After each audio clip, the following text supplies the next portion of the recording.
और अब फिर बीमारियां, कभी एक बीमारी, कभी दूसरी, कभी प्लेटलेट्स। हमें ऐसे लगा कि पता नहीं आज गया तो कल गया।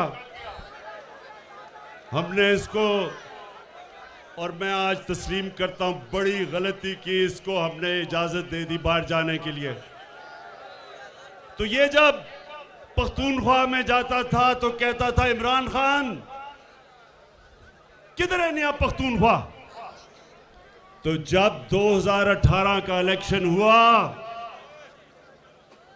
तो पख्तूनख्वा, जो कभी दूसरी बारी किसी को नहीं देता, 2/3 अक्सरियत से तहरीक इंसाफ को उन्होंने वोट दी। क्यों वोट दी, ये मैं आज आपके सामने पेशन गोई कर रहा हूं मंडी बहाउद्दीन, कि ये जो सारे चोरों का टोला, डाकुओं का गुलदस्ता,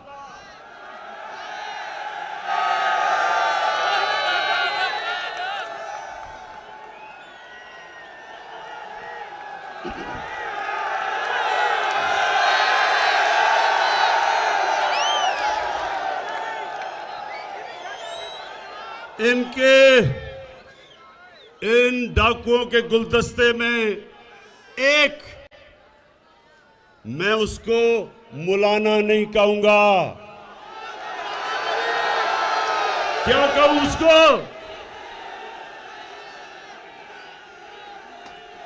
ये क्यों?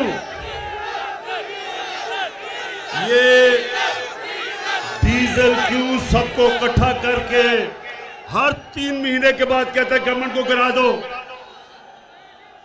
इसकी सबसे बड़ी वजह कि 30 सालों के बाद 30 सालों के बाद 30 सालों के बाद पाकिस्तान की असेंबली डीजल के बगैर चल रही है, सोलर पे चल रही है। तो डीजल को एक तो ये मुश्किल पड़ी हुई है कि वो 12वां खिलाड़ी बना हुआ है। दूसरा, वो जानता है कि पख्तूनख्वा में क्या हुआ था। जब तहरीक इंसाफ ने 5 साल पूरे किए तब पख्तूनख्वा के अंदर बामुकाबला सारे सूबों के सबसे तेजी से गुर्बत पख्तूनख्वा में तहरीक इंसाफ के दौर में कम हुई थी। तो ये डरा हुआ है, और ये मैं नहीं कह रहा, ये यूएनडीपी उन्होंने किताब में सर्वे करके बताया है कि 2013 से 2018 में पख्तूनख्वा में सबसे तेजी से गुर्बत कम हुई थी। अमीर गरीब में फासला सबसे कम हुआ था। तो इसलिए मंडी बहाउद्दीन, ये सब डरे हुए हैं। ये चोर, ये डाकू, और डाकू, ये सुन ले जरा बात, ये इमरान खान नहीं कह रहा ये डाकू हैं। 20 साल से एक दूसरे को ये डाकू कह रहे हैं।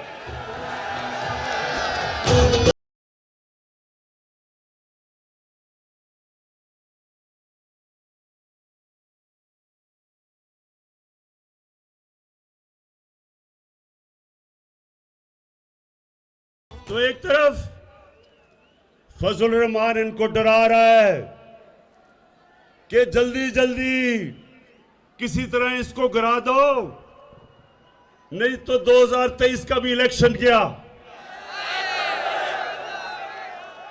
और दूसरी तरफ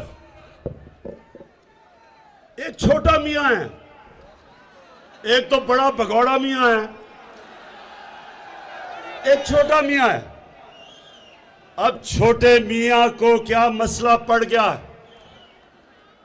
मंडी बहाउद्दीन, वो छोटे मियां का एक तो दिल बड़ा कमजोर है, ऊपर से उसको पता चल गया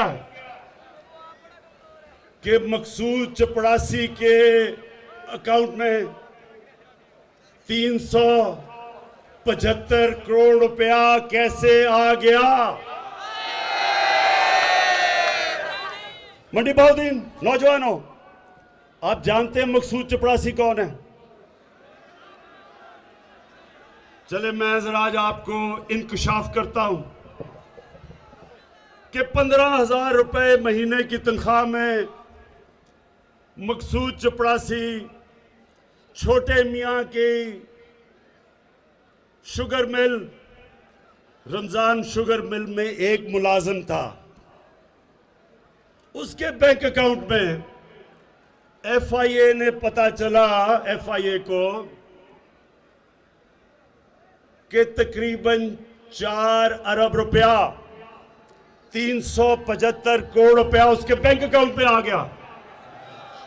जैसे ही एफआईए को पता चला तो मंडी बहुद्दीन के नौजवानों, पता क्या हुआ?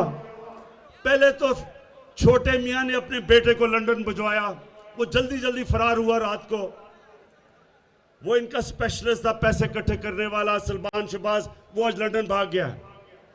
फिर मकसूद चपड़ासी को जल्दी से बाहर भिजवाया। जब नून लीग का दौर था तो अपने दामाद को छोटे मियां ने बाहर भिजवा दिया। हमारे दौर में नहीं, अपने नून लीग के दौर में बाहर भिजवाया। जब पता चला कि उसको सरकारी गवर्नमेंट के ऑफिस से किराया मिल रहा था, गवर्नमेंट के अदारे से, जबकि बिल्डिंग ही नहीं बनी थी, उसको बाहर भिजवाया।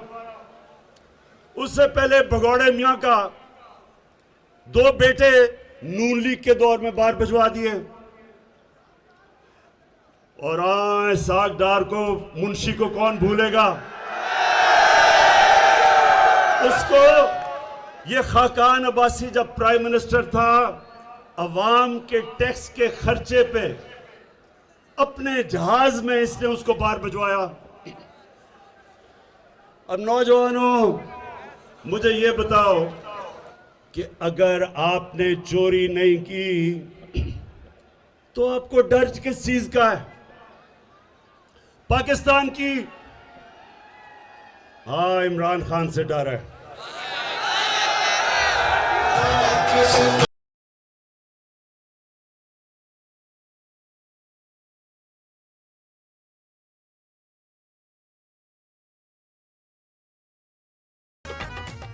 इसलिए डर है कि इमरान खान की कोई कीमत नहीं। जनरल मुशर्रफ की तरह उसने आपको एनआरओ नहीं देना। केसेस आपके पुराने हैं, एनआरओ मेरे से मांग रहे हो, जिस तरह जनरल मुशर्रफ से लिया था हुदैबा पेपर मिल का। कोई डाकुओं को एनआरओ नहीं मिलेगा जब तक आप इस मुल्क का पैसा वापस नहीं करेंगे। जब तक, ये सुन लो, जब तक, मैं अपनी कौम के सामने वादा कर रहा हूं, जब तक मैं जिंदा हूं, मैं इनका पीछा नहीं छोड़ूंगा जब तक कौम का पैसा नहीं ये वापस करेंगे।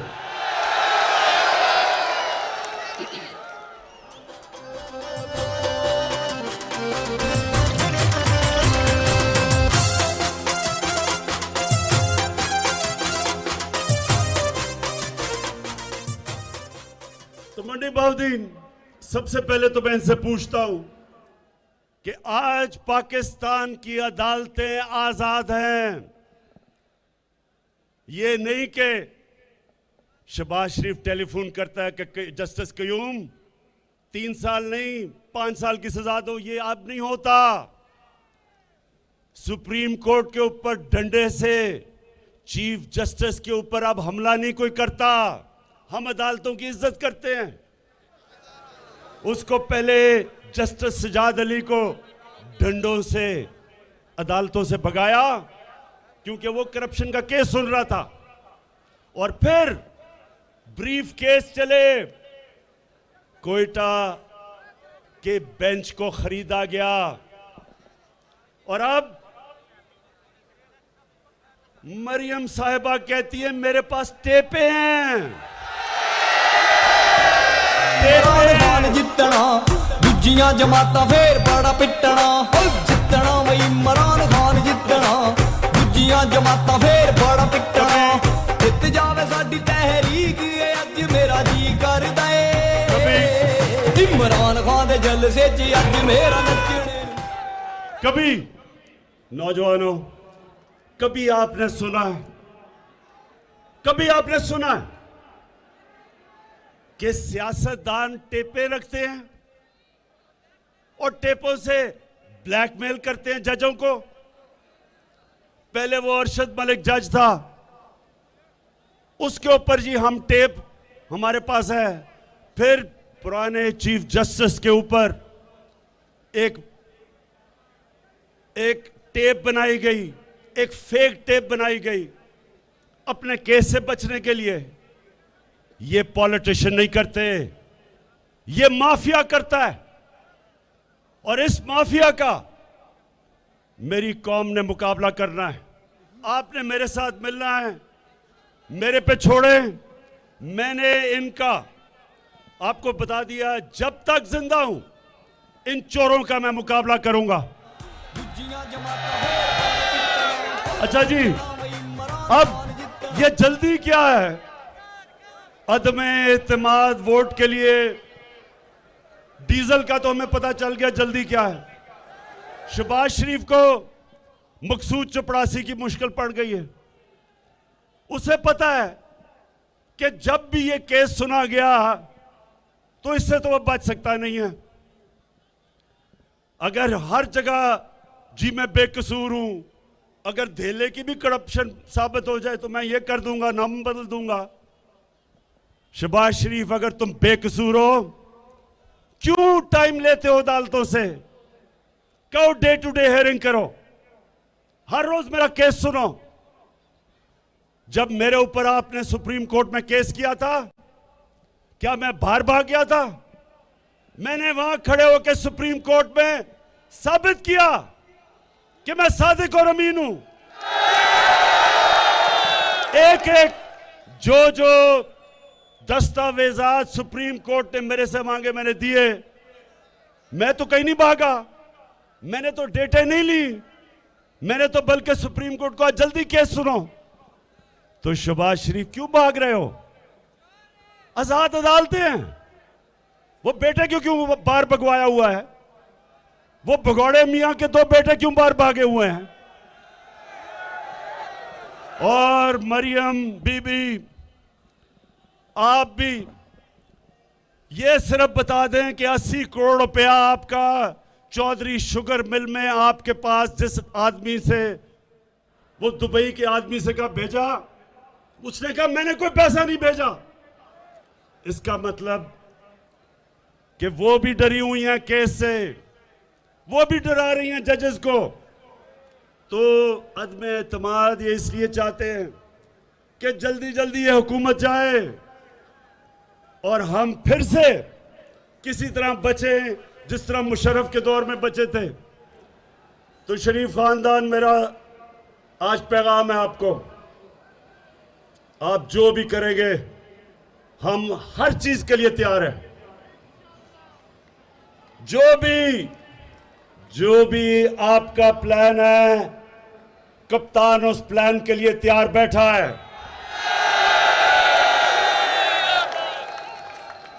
और इंशाल्लाह आपको फिर शिकस्त होगी, लेकिन शिकस्त नहीं होगी, आप जेलों में जाएंगे। ये कहते हैं कि बहुत महंगाई हो गई। महंगाई हुई है। मेरे पाकिस्तानियों, इस पे कोई शक नहीं कि महंगाई है। सारा वक्त मैं ये सोचता हूं कि किस तरह मैं अपनी कौम के ऊपर से बोझ उठा सकूं। और मैं अपने उन लोगों को जो हमारे सहाफ़ी बरादरी के लोग हैं, मैं एक सिर्फ आपसे दरख्वास्त करता हूं कि जब आप बताते हैं महंगाई है, तो ये भी बताएं कि ये महंगाई क्यों है। महंगाई की वजह कोरोना के बाद जो सारी दुनिया में सप्लाई सप्लाई लाइंस यानी कि जो चीजें पहुंच रही थी कोरोना की वजह से बंद हो गई और उसकी वजह से चीजों की कमी हुई, चीजें महंगी हो गई। आज पेट्रोल चंद में 8-9 महीने पहले 40 डॉलर का जो पेट्रोल था वो आज $90 पे पहुंच गया। इसका हम क्या करें? पेट्रोल हमें बाहर से मंगवाना पड़ता है। हमने सारे अपने ड्यूटीज और टैक्सेस कम कर दिए ताकि लोगों पे बोझ ना पड़े। हर महीना हुकूमत को टैक्स कम करने का, ड्यूटीज कम करने का 70 अरब रुपए का नुकसान होता है, लेकिन हम क्योंकि लोगों पे बोझ ना पड़े हमने उसको कम कर दिया। हम नुकसान ले रहे हैं और इंशाल्लाह अभी और भी आपको चीजें बताएंगे कि कैसे आपके ऊपर बोझ कम कर सकते हैं। दूसरा, जरा ये सुने, पाकिस्तान में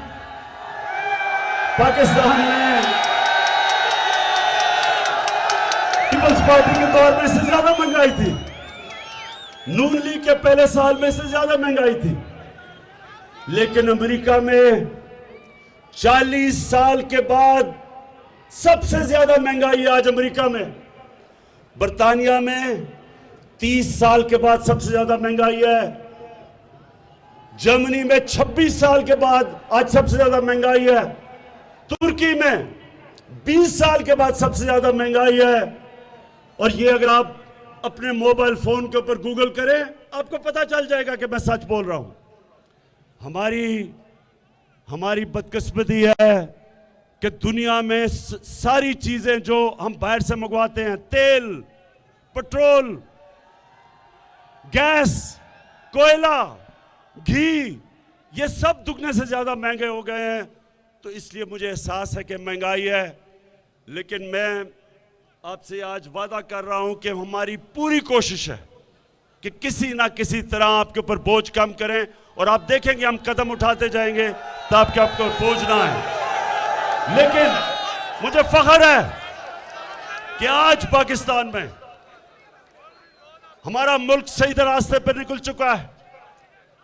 रिकॉर्ड एक्सपोर्ट्स है हमारी। इसका मतलब कभी इतना ज्यादा पैसा पाकिस्तान में नहीं आ रहा था जो आज है। हमारी टैक्स कलेक्शन रिकॉर्ड है, कभी इतनी ज्यादा आमदनी नहीं थी जो आज है। जो हमारे बैरून मुल्क पाकिस्तानी हैं, कभी इतना ज्यादा पैसा पाकिस्तान में नहीं भेजा जो आज उन्होंने भेजा है। और मंडी बहाउद्दीन तो ऐसी जगह है, यहां से बहुत ज्यादा लोग बाहर काम करने गए हुए हैं। मैं हमेशा ये समझता हूं कि बैरून मुल्क पाकिस्तानी हमारा सबसे बड़ा असासा है और उनको हमने अब वोट देने का हक दे दिया है। अब पहली दफा बैरून मुल्क पाकिस्तानी वोट देंगे पाकिस्तान में। और उसके बाद कभी भी ज़राअत के अंदर इतना ज्यादा पैसा नहीं आया जो आज आ रहा है। कभी किसान को वो कीमतें नहीं मिली जो अब मिल रही हैं। शुगर, जब शुगर मिल के बाहर किसान खड़े होते थे, जिस रेट पे वो गन्ना बेचते थे वो कटौती करते थे, एक साल पैसा नहीं मिलता था। हमारी हुकूमत ने कानून पास करके आज जो भी किसान गन्ना बेचता है उसको कीमत मिलती है और पैसा मिलता है और साल इंतजार नहीं करना पड़ता। ये वो हुकूमत है जो अपने किसानों के साथ खड़ी है और मुसलसल मदद कर रहे हैं हम अपने किसानों की कि ज्यादा से ज्यादा कीमत हमारे किसानों को मिले। जब किसान खुशहाल होता है मुल्क खुशहाल हो जाता है। उसके अलावा मंडी बहाउद्दीन के लोगों, पहली दफा आपकी पाकिस्तान में एक आजाद फॉरेन पॉलिसी बनी है। इसका क्या मतलब है कि किसी अब दूसरे मुल्क से पाकिस्तान डिक्टेशन नहीं लेता। पिछले दौरों में पाकिस्तान में ड्रोन अटैक होते थे, जो हमारा मुल्क, हमारा एलाई था, वही हमारे मुल्क पे बमबारी करता था और हमारे हुक्मरान चुप करके तमाशा देखते थे। क्यों? क्यों देखते थे? नौजवानों, ये क्यों नहीं बोलते थे जब हमारे मुल्क पे बमबारी होती थी? क्योंकि इनकी दौलत, इनके पैसे, इनकी बिजनेस पाकिस्तान से बाहर पड़ी थी। ये उनके गुलाम थे और गुलाम हैं। अगर मेरे भी पैसे चोरी करके मैं बाहर भेज दूं, आज मैं भी ना बोल सकूं। अब मैं आज भी एक सुपर पावर को ये ना कहूं कि मैं तुम्हें बेच नहीं दूंगा, या ड्रोन अटैक हमारे दौर में क्यों नहीं होते?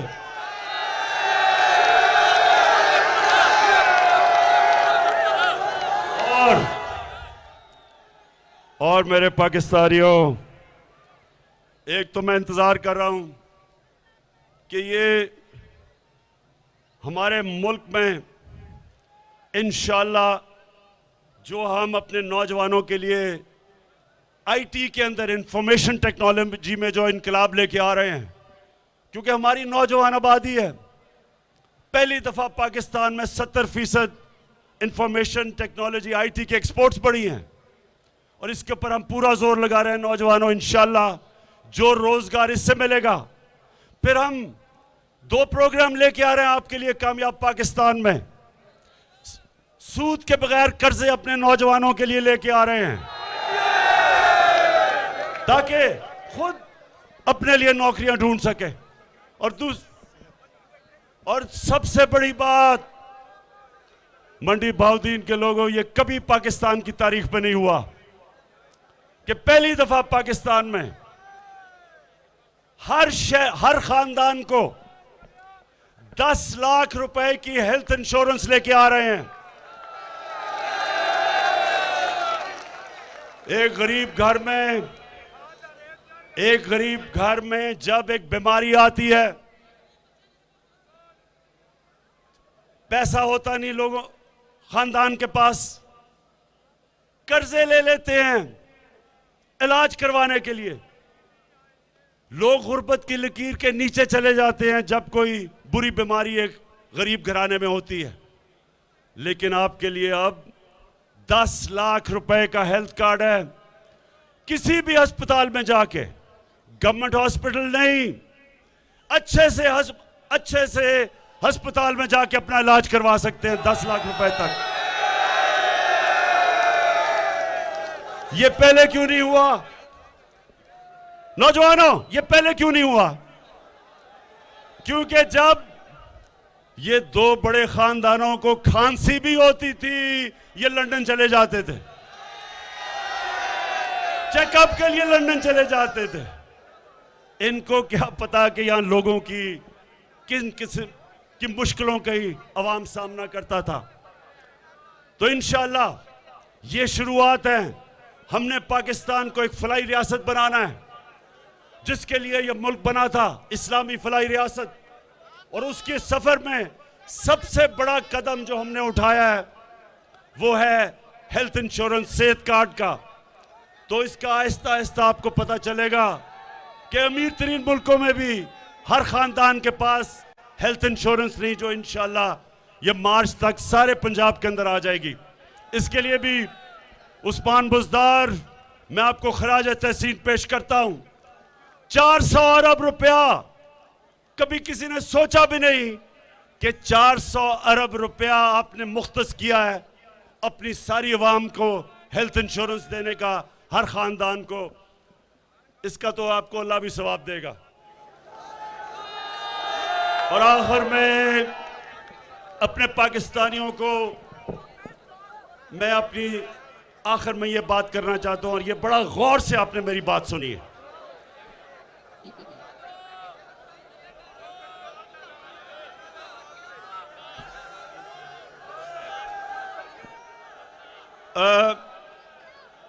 कुरान की आयत, मेरे नौजवानों, कुरान की आयत है, अमर बिल मारूफ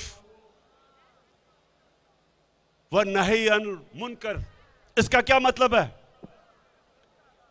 जब मदीना की रियासत बनी तो याद रखें वो 2 असूलों के ऊपर खड़ी हुई। एक था इंसाफ कि नबी सल्लल्लाहु अलैहि वसल्लम ने कहा कि तुम्हारे से पहले बड़ी कौमें बर्बाद हुई, जिधर जब छोटा चोर चोरी करता था तो उसको जेल में डाल देते थे, लेकिन जब बड़ा डाकू चोरी करता था उसको आपका निजाम नहीं पकड़ सकता था, कौम तबाह हो जाती है। तो एक वो उसूल था, इंसाफ के ऊपर एक कौम खड़ी हुई। मदीना की रियासत, उसकी बुनियाद इंसाफ पर रखी गई। और दूसरा, अमर बिल मारूफ। अब ये सुन लें, अल्लाह का हुक्म है कुरान में। अल्लाह ने कहा मैंने तुम्हें सबसे अजीम कौम, मुसलमानों सबसे अजीम कौम दुनिया की इमामत के लिए बनाया। और फिर कहा कि तुम अच्छाई के साथ खड़े होते हो और बदी को खत्म करते हो।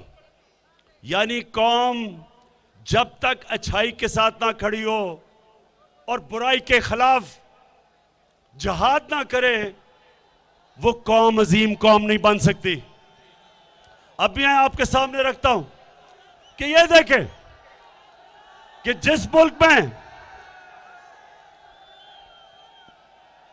एक लीडर जो अपने आप को लीडर कहता है, अगर चोरी का पैसा छुपाने के लिए मकसूद चपरासी के पास 4.25 अरब रुपया रखता है और उसको बजाय कौम उसको जेलों में डाले, वो उसके ऊपर उसको लीडर समझती है, उसको तकरीरें करवाती है, वो कौम आगे नहीं बढ़ सकती।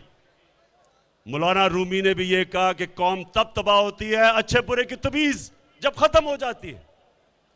वो जो भगौड़ा बार बैठा हुआ है, कई सहाफियों ने कहा जनाब उसको तकरीर करने का मौका दिया जाए।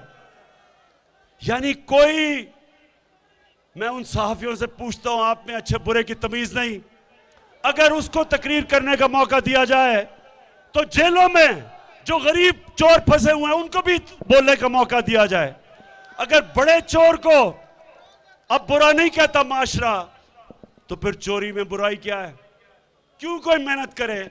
आप नौजवानों, आप जब देखेंगे एक चोर चोरी करता और माशरा उसको नवाजता है, फूल फेंकता है, लीडर बना देता है, तो आप भी सोचते हैं कि हम पागल हैं कि पहले पढ़े 12 साल 15 साल, फिर मेहनत करें सुबह से लेकर शाम तक, और हम हलाल की रोजी जब कमाएं तो हमें तो कोई पूछता नहीं और हम धक्के खाते फिरते हैं। और चोर उस मुल्क में बड़े बड़े ओहदों में पहुंच जाएं और पता भी चल जाए कि जब मकसूद चपरासी के पास अपने चोरी का पैसा आप छुपाते हैं और फिर भी आपको तकरीरें करने का मौका मिलता है, तो कौन मेहनत करेगा? क्यों मेहनत करेगा कोई? इसलिए अल्लाह ने हमें कुरान में कहा है कि अगर माशरे ने उठना है, अच्छे बुरे की तमीज करो। मैंने मगरिब में अपनी 20-30 साल गुजारे हैं। आप अगर उधर चले जाएं, आपको हैरत होगी कि वो माशरे हैं जो अल्लाह के पैगाम पे हमारे से बेहतर चल रहे हैं। याद रखें, अल्लाह रब्बुल आलमीन है, सब इंसानों का खुदा है। हमारे नबी सल्लल्लाहु अलैहि वसल्लम रहमतुल आलमीन है, सब इंसानों के लिए रहमत बन के आए थे। मतलब ये कि जो भी उनके पैगाम पे चलेगा, अल्लाह की नेमतें उनके ऊपर आएंगी, चाहे वो मुसलमान है या नहीं है। जो उनके हुक्म पे चलेगा वो माशरा खुशहाल होगा। और जो माशरा, बेशक हम अपने आप को मुसलमान कहें, उनके अहकामात पे जब हम नहीं चलेंगे तो उस माशरे के ऊपर अल्लाह की बरकतें नहीं आएंगी। इसलिए मेरी इन चोरों के साथ जाती दुश्मनी नहीं है, लेकिन मैं अपने मुल्क को एक अजीम मुल्क बन के देखना चाहता हूं, इसलिए मैं इनका मुकाबला कर रहा हूं। मैं फिर से मंडी बहाउद्दीन आपका दिल से शुक्रिया अदा करता हूं। मैं अपने MNAs, MPs सबका शुक्रिया अदा करता हूं और इस शानदार जलसे का मैं इसलिए आपका शुक्रिया अदा करता हूं कि आपने हमेशा, मैं पहले भी आया था इलेक्शन से पहले, हमेशा आप मेरी हौसला अफजाई करते हैं। आपका बहुत बहुत शुक्रिया। पाकिस्तान जिंदाबाद।